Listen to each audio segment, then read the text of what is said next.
दोस्तों, prime minister Modi को airport छोड़ने के लिए फ्रेंच प्रेसिडेंट मैक्रोन है वो खुद आए। ऐसा क्यों हुआ? मैक्रोन एयरपोर्ट आ रहे हैं तो याद रखें ना, क्यों फेवर दी जा रही है जी? ऐसा क्या है? कोई तो ऐसी चीज होगी। क्यों आपको ये देखें आप, लुक एट दिस। ये कैसे ये बताती है कि इंडिया के जो एक सिस्टम मेक इन इंडिया है और जो डिफेंस सिस्टम है कितना ताकतवर हो चुका है भारत। ना क्यों फेवर दी जा रही है जी? ऐसा क्या है? कोई तो ऐसी चीज होगी। क्यों आपको ये देखें आप, लुक एट दिस। का जिसको जो फ्रेंच आर्मी ऑफिसर्स हैं या अथॉरिटीज हैं वो भी इसको सेकंड कर रही हैं और ये बात कह रही हैं। फ्रेंच प्रेसिडेंट मैक्रोन है वो खुद आए। ऐसा क्यों हुआ? क्या ऐसी वजह है कि आज मैक्रोन ये महसूस करते हैं कि मोदी को एयरपोर्ट छोड़ना ज़रूरी है?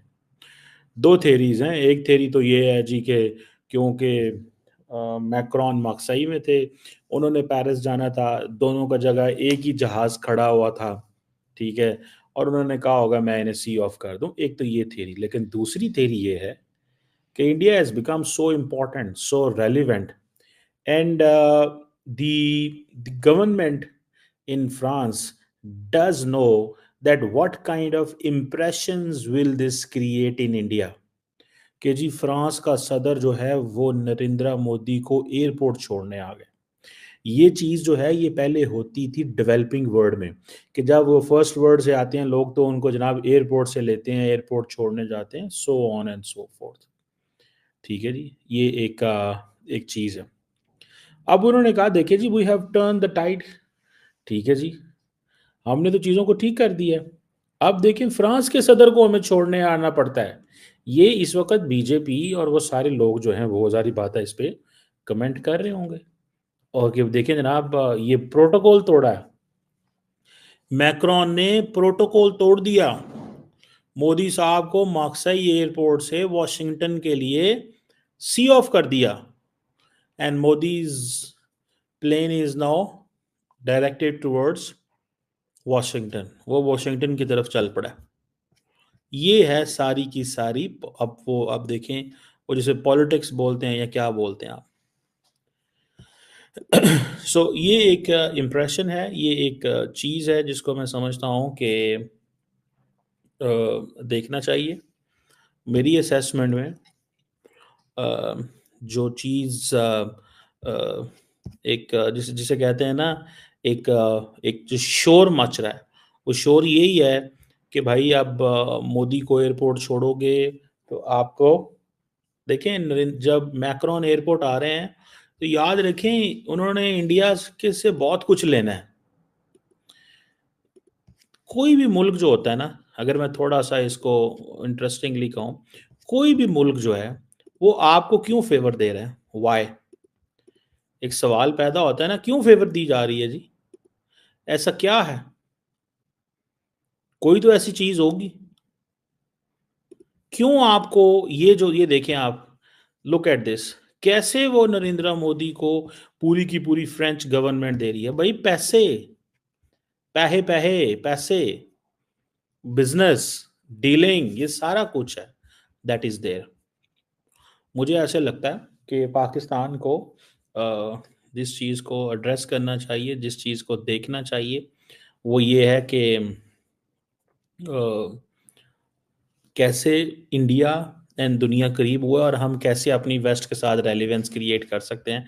मेरे ख्याल है इस पे काम करना चाहिए। अदर दैन दैट ओके, मैं इसको यहीं पे छोड़ देता हूँ पाकिस्तान फैक्टर को। लेकिन फ्रांस को मैं देखना चाहता हूँ कि फ्रांस ने बेसिकली ढूंढ लिया है, उन्होंने रास्ता ढूंढ लिया है। India and France are strategic partners. उनकी जो पार्टनरशिप है, स्ट्रेटेजिक पार्टनरशिप और डिफेंस पार्टनरशिप, उसको आप जानते हैं। खैर, जब हम ये बात करते हैं तो दुनिया का वो कौन सा कंट्री है जिसकी इंडिया के साथ स्ट्रेटेजिक पार्टनरशिप या डिफेंस पार्टनरशिप ना हो या ट्रेड पार्टनरशिप ना हो? पाकिस्तान के अलावा तो मुझे लगता है कि दुनिया के हर कंट्री में एक के ही रिलेशंस, ये सब पार्टनरशिप्स इंडिया के साथ चलती रहती हैं। पूरी दुनिया में 2-4 कंट्रीज ऐसे होंगे।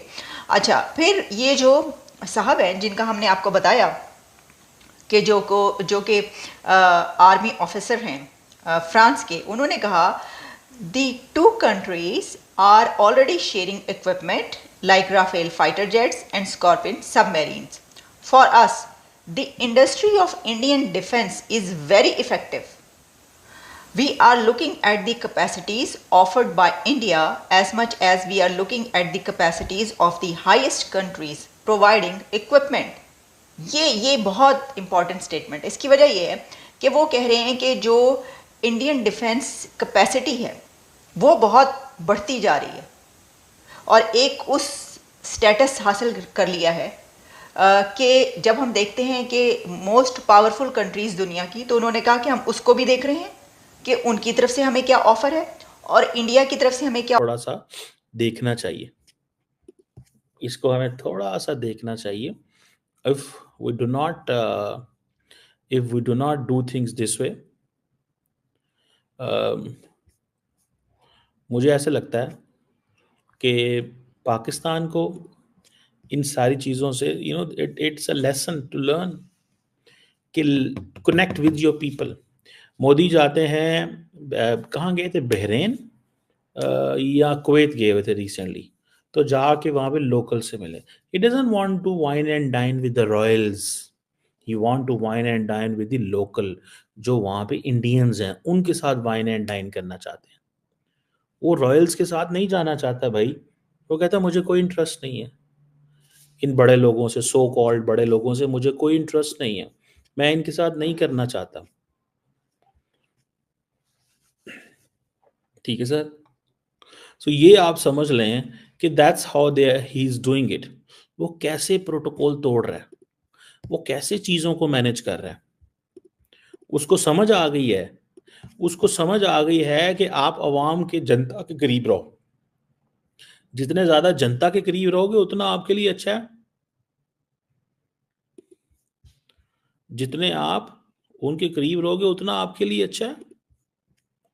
सो मोदी साहब जहाँ जाता है वो अपनी आवाम को, इंडियन आम आदमी से, साइंटिस्ट से, प्रोफेसर से, इन लोगों से मिलता है, रॉयल से साथ नहीं मिलता। उसको पता है मैं रॉयल नहीं हूँ, मैंने कुछ इंडिया के लिए करना है, मैंने कुछ इंडिया के लिए करना है।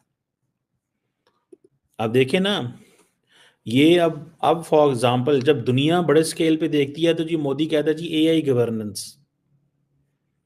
एआई गवर्नेंस की बात करें। इंडिया, आपको पता है अमेरिका और यूके जो है, उन्होंने ये जो एआई डिक्लेरेशन आया इसको स्नब किया। सो वो कह रहे हैं, इंडिया और फ्रांस कह रहे हैं कि हमें गवर्नेंस गाइडलाइन एस्टैब्लिश करनी चाहिए आर्टिफिशियल